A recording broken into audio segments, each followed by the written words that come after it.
আসসালামু আলাইকুম, শুভ সকাল। নিশ্চয়ই সবাই ভালো আছেন। আলহামদুলিল্লাহ আমিও ভালো আছি। আজকে আমি আপনাদের সাথে কিছু আমলের কথা বলবো। যেমন শুকর অন্তরের একটা আমল।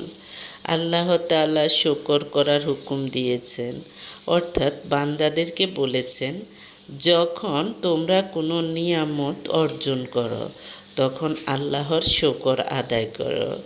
এই শুকরিয়াও মানুষের অন্তরের কাজ, মানুষের রুহের কাজ। যত শুকর আদায় করবে আত্মা তত বেশি শক্তিশালী হবে। কিছু মানুষ আছে, দেখা যায় যে ভালো খাবার খায় তারপরেও শুকরিয়া আদায় করে না।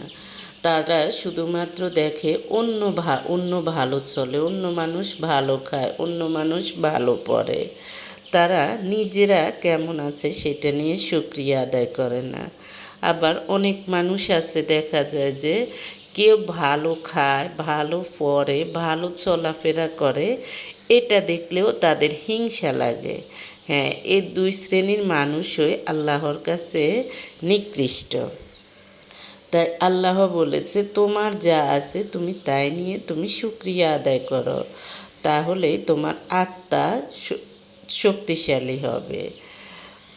যেমন এই ধরনের যারা শুকরিয়া আদায় করতে পারে না, কারা শুকরিয়া আদায় করতে পারে না, বিশেষ করে দেখা যায় যে যাদের খারাপ অভ্যাসগুলো আছে, মিথ্যা বলা, গীবত করা, তারপরে দেখা যায় যে সুযোগ পেলে ঘুষ গ্রহণ করা, সুদ খাওয়া, মদ পান করা, ডাকাতি করা, তারপর এইসব কাজগুলো যারা করে তাদের রূহ দেখা যায় যে আরেক রকম থাকে, অর্থাৎ রূহ বলতে অন্তরটা।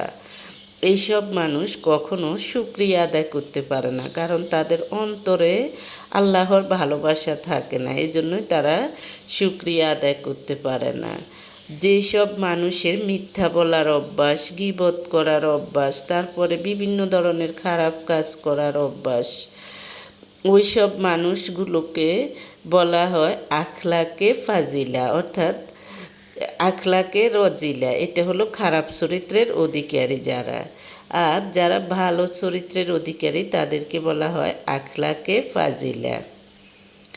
তাই আখলাকে রজিলা যদি দূর করে মানুষ, দেখা যায় যে মানুষের অন্তর থাকে আল্লাহর, সবসময় অন্তরে থাকে আল্লাহর ভয়, তাই তারা ভালো কাজ করে। আর যাদের অন্তরে আল্লাহর ভয় থাকে না, তারাই খারাপ কাজগুলো করতে সবসময় দেখা যায় যে কোনো দ্বিধাবোধ করে না। অহংকারটা হলো, দেখা যায় যে কিছু মানুষ আছে আপনার এই জিনিসটা আছে, তখন তারা বলে যে ইস, আমার এটা যদি তার সামর্থ্যে না থাকে, আমার এটা পছন্দ না, আমি এটা পছন্দ করি না, না হয় এটা আমাদের অমুকের তমুকের আছে। এইসব মানুষগুলোকে বলা হয় অহংকারী। এইসব মানুষগুলাও আখলাকে রজিলার অন্তর্ভুক্ত, অর্থাৎ খারাপ চরিত্রের অন্তর্ভুক্ত মানুষ। তাই এই ধরনের মানুষ দেখা যায় যে আপনার আশেপাশে, আপনার প্রতিবেশী হোক, আপনার আত্মীয় হোক, এই ধরনের মানুষকে যখন আপনি পাবেন বা দেখবেন, অবশ্যই তাদেরকে সংশোধন করার চেষ্টা করবেন। আমরা যেমন অনেক কিছু হারাম আছে। হিংসা করা একটি অভ্যন্তরীণ রোগ, হিংসাও একটি রোগ, এবং এটাও আল্লাহ হারাম করেছেন। অহংকারকেও হারাম করেছেন।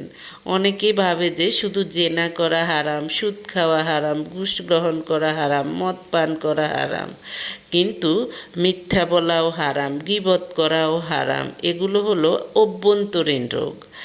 তারপরে হলো হিংসা করা হারাম, অহংকার করা হারাম।